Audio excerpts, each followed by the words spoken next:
In today's video, I'm going to teach you how to regenerate your API key in Base44.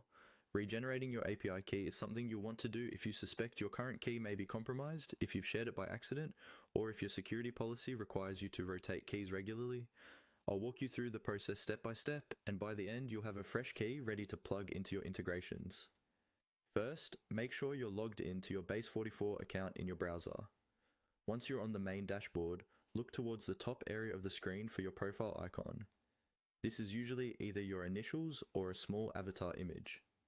Go ahead and click that profile icon.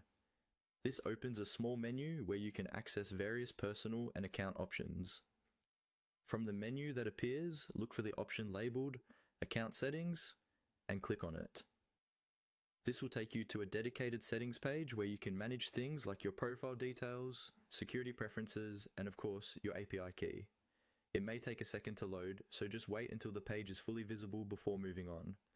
On the account settings page, find the section that's specifically labeled API key. This section is where Base44 shows you your current key information and any related controls. You might see your existing key partially hidden for security reasons, and that's normal. What matters here is that you're in the right place to manage or change it. Within this API key section, you'll see a button or link called Regenerate. This is the control that will create a brand new API key for your account.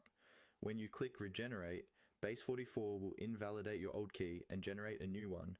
Be aware that anything currently using your old API key, such as apps, scripts, or other services, will stop working until you update them with the new key. So it's a good idea to plan this step at a time when a brief interruption is acceptable. After clicking Regenerate, follow any on-screen confirmation prompts. Once the new key appears, copy it right away and store it securely, for example in your password manager. Avoid sharing it in chat tools, documents, or emails, and never post it publicly. And that's it.